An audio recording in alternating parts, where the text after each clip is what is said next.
Hello guys, welcome back. आज का हमारी वीडियो का टाइटल है हरिओम पवार आर्टिकल 370 पर कविता।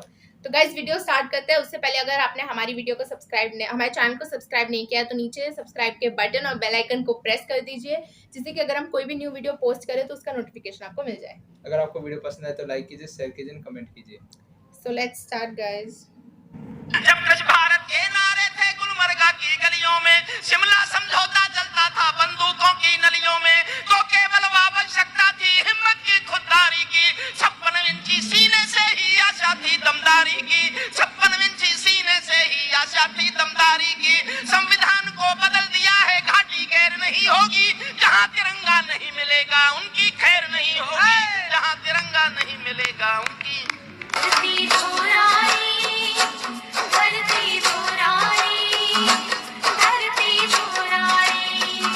मैं 29 साल हिंदुस्तान में चीखा हूं 370 हटवाने के लिए। 29 साल। मैंने 1990 में कविता लिखी थी और जब मैंने पहली बार कविता सुनाई थी, श्रद्धेय वाजपेयी जी और अडवाणी साहब दोनों ने सामने बैठ के सुनी थी। 29 साल लगे मेरी कविता के मर जाने में। मैं रोज दुआ करता था कि हे भगवान मेरी कविता मर जाए। मैं 4 अगस्त को बाबा रामदेव के कैंप में था, आचार्य बालकृष्ण जी के जन्मदिन पर। मैंने वहां वो कविता सुनाई और ये कह के सुनाई कि कल शायद संसद में कुछ ऐसा होगा कि मेरी ये कविता मर जाएगी। और 5 अगस्त को मेरी कविता मरी। मैं दुनिया का सबसे खुश नसीब आदमी अपने को महसूस करता हूं कि मेरी कविता के मरने से हिंदुस्तान के संविधान का कलंक मिटा।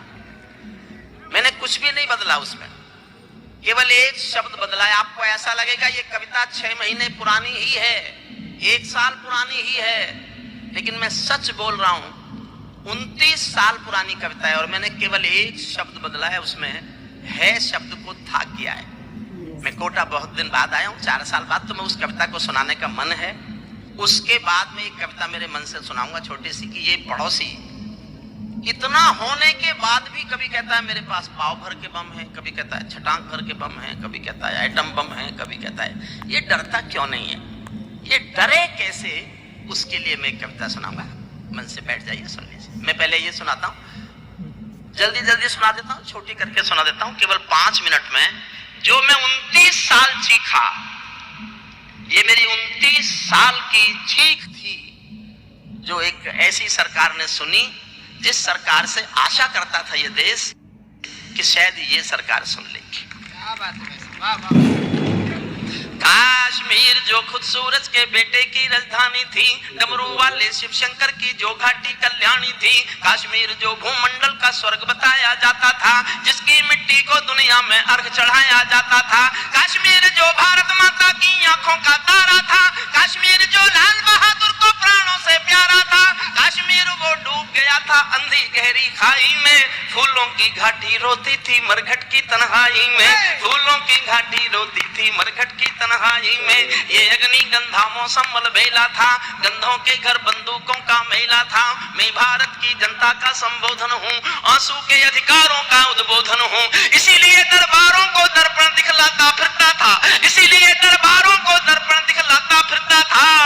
मैं घायल घाटी के दिल की धड़कन गाता फिरता था, मैं घायल सब जुड़ के सुनना पड़ेगा आपको। मुझे घनघोर तालियों में पढ़ने की बुरी आदत पड़ गई है। मेरा साथ दीजिए, फिर मैं आपके दिलों तक पहुंच जाऊंगा। साथ दीजिए मेरा।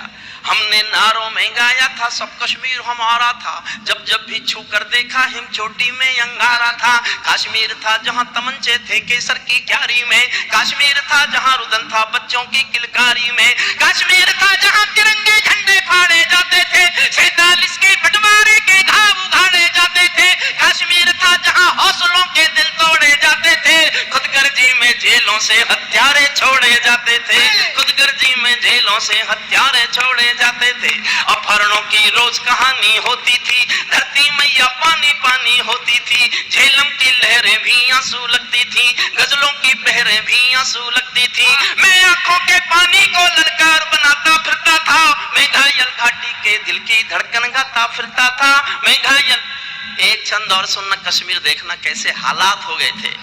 कश्मीर था जहां गर्द में चंदा सूरज तारे थे, झरनों का पानी रक्तम था, झीलों में अंगारे थे, कश्मीर था जहां फिजाएं घायल दिखती रहती थी, गर्म हवा माए घाटी का राशि फल लिखती रहती थी। कश्मीर था जहां विदेशी समीकरण कहराते थे, गैरों के झंडे भारत की भूमि पर लहराते थे। कश्मीर था जहां हमारा राष्ट्रगान शर्मिंदा था। समर्थन चाहता हूं आपके दिल तक पहुंचू तो। कश्मीर था जहां हमारा राष्ट्रगान शर्मिंदा था। भारत मां को गाली देकर भी खलनायक जिंदा था। भारत मां को गाली देकर भी खलनायक जिंदा था। गंगूंगा बहरापन ओढ़े सिंहासन था। लूले लंगड़े संकल्पों का भाषण था। फूलों का आंगन लाशों की मंडी था। अनुशासन का पूरा दौर शिखंडी था। मैं इस कोढ़ी कायरता की लाश उठाता फिरता था। मैं घायल घाटी के दिल की धड़कन गाता फिरता था। मैं घायल घाटी के एक छंद जोश में पढ़ूंगा। हमको दो आंसू नहीं आते थे अनहोनी घटना पर। 5 लाख लोग 5 लाख लोग कश्मीर से पंडित लोग निकाले गए।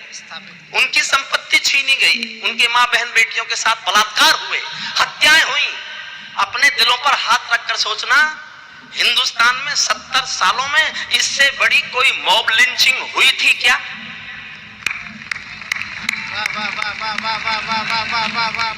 जुड़ना मुझसे। हमको दो आंसू नहीं आते थे अनहोनी घटना पर। थोड़ी सी चर्चा होती थी बहुत बड़ी दुर्घटना पर। राजमहल को शर्म नहीं थी घायल होती छाती पर। भारत मुर्दाबाद लिखा था श्रीनगर की छाती पर। मन करता था फूल चढ़ा दूं लोकतंत्र की अर्थी पर। भारत के बेटे निर्वासित हो गए अपनी धरती पर। भारत के बेटे निर्वासित हो गए अपनी धरती पर। वे घाटी से खेल रहे थे घेरों के बलबूतों पर, जिनकी नाक टिकी रहती थी पाकिस्तानी जूतों पर। कश्मीर को बंटवारे का धंधा बना रहे थे वे। जुगनू को बैसाखी देकर चंदा बना रहे थे वे। फिर भी खून सने हाथों को न्योता था दरबारों का। जैसे सूरज की किरणों पर कर्जा हो अंधियारों का। जैसे सूरज की किरणों पर कर्जा हो अंधियारों का। कुर्सी भूखी थी नोटों के थैलों की। कुलवंती दासी हो गई रखेलों की। एक नाम लेता हूं कविता में, उसका नाम सुनकर आपके दिल में आदर की सम्मान की एक भी हिलोर उठे तो उस हिलोर को मैं तालियां बनते देखना चाहता हूं। पता लगेगा उस व्यक्ति को ये देश आज भी कितना प्यार करता है, कितना मन रखता है उस आदमी के लिए। मैं नाम लूं तो अगर आपके मन में प्यार की, सम्मान की, आदर की, श्रद्धा की एक भी हिलोर उठे तो आज उस हिलोर को ताली बना के मुझे बताना। कुर्सी भूखी थी नोटों के थैलों की। कुर्सी भूखी थी नोटों के थैलों की। कुलवंती दासी हो गई रखेलों की। घाटी आंगन हो गई खूनी खेलों की। बहुत जरूरत थी सरदार पटेलों की। बहुत जरूरत थी सरदार पटेलों की। मैं आंखों के पानी को अंगार बनाता फिरता था। मैं घायल घाटी के दिल की धड़कन। एक छंद जोश में पढ़ रहा हूं। देखो, भारत माता का सोने दो और भारत माता की जय हमने बहुत बोली है। अब भारत माँ को आराम करने दो। अब तो भारत बाप है। बहुत हो गया यार, अब क्या डर है आपको? मैं साहब 4 दिन पहले बेंगलोर में था तो मेरे मुंह से ये निकल गया कि जो छंद में पढ़ रहा हूं मैं बहुत जोश में पढ़ूंगा और मैं चाहता हूं मेरे जितने जोश में सुनाऊं उससे ज्यादा जोश में आप सुने। फिर मेरे मुंह से ये भी निकल गया मैं यहां से हार के जाना चाहता हूं। आप अधिक जोश में सुन के मुझे हरा दें। मेरी ये हार ही मेरा पुरस्कार है, मेरी जीत है। ये इनाम मैं कोटा में भी जनता से, जिस जनता से मैं भी 40 साल से आपके बीच आता हूं, मैं बहुत बहुत बहुत इस शहर को प्यार करता हूं। ये शहर भी मुझे बहुत प्यार करता है। हरिओम पवार को हरिओम पवार बनाने में कोटा का बड़ा हाथ है। मैं इस बात से कभी नकारता नहीं। सुनिए, मन से एक क्षण पर मैं जोश चाहता हूं। मैं जोश में पढ़ूंगा और मैं चाहता हूं आप इतने जोश में सुनकर दिखा दें कि मैं हार जाऊं। मैं हार जाऊं। जब चौराहों पर हत्यारे महिमा मंडित होते थे। जब चौराहों पर हत्यारे महिमा मंडित होते थे। भारत माँ की मर्यादा के मंजर खंडित होते थे। जब कच्छ भारत के नारे थे गुलमर्गा की गलियों में। शिमला समझौता चलता था बंदूकों की नलियों में। तो केवल आवश्यकता थी हिम्मत की, खुददारी की। 56 इंची सीने से ही आशा थी दमदारी की। 56 इंची सीने से ही आशा थी दमदारी की। संविधान को बदल दिया है घाटी खैर नहीं होगी। जहां तिरंगा नहीं मिलेगा उनकी खैर नहीं होगी। जहां तिरंगा नहीं मिलेगा उनकी। आप जीते और मैं हारा और यही मेरा पुरस्कार है। जहां तिरंगा नहीं मिलेगा उनकी खैर नहीं होगी। जिनको भारत की धरती ना भाती हो, भारत के झंडों से बदबू आती हो, जिन लोगों ने माँ का आंचल फाड़ा हो, दूध भरे सीने में चाकू गाड़ा हो, मैं उनको चौराहों पर फांसी चढ़वाता फिरता था। मैं घायल घाटी के दिल की धड़कन, अंतिम क्षण पढ़ रहा हूँ, इशारा कर रहा हूँ, बस इशारा। क्या बात है डॉक्टर साहब। इसके बाद एक कविता सुनाऊंगा, आज्ञा है ना? हाँ बिल्कुल। आज्ञा। इसकी अमरनाथ को गाली दी थी भीख, इशारा समझना बस मैं कह क्या रहा हूँ। उधर से पता नहीं वो क्या क्या बोलते रहते हैं, हमारे पास ये हमारे पास। अच्छा, एक बात उनकी समझ में क्यों नहीं आती, सारे मूर्ख ही हैं क्या? मान लो हो गया एटम बम का युद्ध, साइंस बताती है कि 25-25 करोड़ लोग दोनों तरफ के मर जाएंगे, हम तैयार हैं।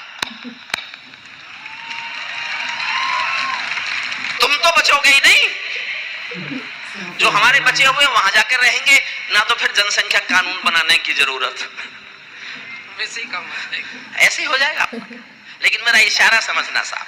अमरनाथ को गाली दी थी भीख मिले हथियारों ने, अमरनाथ को गाली दी थी भीख मिले हथियारों ने, चांद सितारे टांक लिए थे खून लिपि दीवारों ने, इसीलिए नाकाम रही है कोशिश सभी उजालों की, क्योंकि ये सब कठपुतली है रावलपिंडी वालों की, क्योंकि ये सब कठपुतली थे रावलपिंडी वालों की। जो सुनना, क्योंकि ये सब कठपुतली थे रावलपिंडी वालों की। अंतिम एक चुनौती दे दो सीमा पार पड़ोसी को, गीदड़ का यरता ना समझे सिंहों की खामोशी को।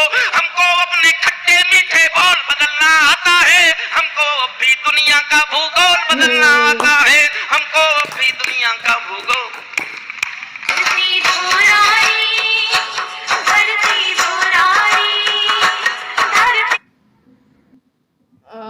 वाओ, बहुत अच्छी पोएम थी, बहुत अच्छे से रिसाइट की। हरिओम पवार जी ने ये पोएम रिसाइट की थी, और इस एज में भी इतना पेट्रियोटिज्म और इतनी एनर्जी के साथ ये पोएम उन्होंने रिसाइट की, और वर्ड्स भी बिल्कुल सही चुने थे, मतलब ऐसा भी नहीं कि कुछ ज्यादा ही चुना। बहुत अच्छी पोएम थी, बहुत सिंपल वर्ड्स में थी। और इस पोएम में मेरे को एक चीज बहुत अच्छी लगी, वो है जब ऐसे बोलते हैं ना कि ये लाइक पोएम बहुत साल पुरानी, आपको ऐसा लगेगा 6 महीने पुरानी है, बट इस पोएम में मैंने एक चीज बदली है, मैंने है को था किया है, वो बहुत ही अच्छा था। और ऑब्वियसली इतने सालों से कुछ नहीं हुआ था, तो अभी जाके हुआ, जब अभी बीजेपी आई है, 70 सालों से ऐसा कुछ नहीं हुआ। और उसके बाद की बहुत अच्छे से रिसाइट की थी poem, hats off to him, hats off. कैसी थी पोएम? फाइनली इतने सालों के बाद में ऐसी सरकार आई कि जिन्होंने ये डेयरिंग स्टेप उठाया, और 70 सालों में पहली बार शायद ऐसा हुआ, इससे पहले तो कभी ऐसा हुआ ही नहीं था। हाँ, सभी के बस की बात नहीं होती, नहीं तो 70 सालों से जो सरकार थी उन्होंने ऐसा कुछ नहीं किया। इसके लिए भी एक वो होता है कि अगर ये चीज नहीं हो पाई तो सरकार जाने का भी वो रहता है, लाइक सीट गिर सकती है। बहुत ही अच्छी पोएम थी, अच्छी पोएम थी, और बहुत अच्छे तरीके से उन्होंने किया। इस पोएम में लाइक क्लियरली दिखाया गया था कि आर्टिकल 370 की वजह से कितने कश्मीरी पंडितों पे इफेक्ट पड़ा था, लाइक उनकी फैमिली डिस्प्लेस हुई थी। उस पर अभी लेटेस्ट एक मूवी भी आई थी कश्मीर फाइल्स करके, जिसपे रियल उनका पेन दिखाया गया था, लाइक कि आपका जो पड़ोसी है वही आपको लाइक एड्रेस बता रहा है। कुछ लोग इस पे भी प्रोपेगेंडा कर रहे थे। और लाइक कश्मीरी पंडितों के जो बॉडीज थी वो लाइक लटका दी जाती थी, और उसके नाम पे जो कश्मीर पड़ा था वो भी महर्षि कश्यप पे पड़ा था, जिनको आज भी लाइक कश्मीरी पंडित अपना वो मानते हैं, ईष्ट देव या ब्राह्मण गुरु। लाइक उस पे क्लियरली बहुत अच्छी तरीके से डिपिक्ट किया गया कि आर्टिकल 370 का कश्मीर पे क्या इफेक्ट हुआ था।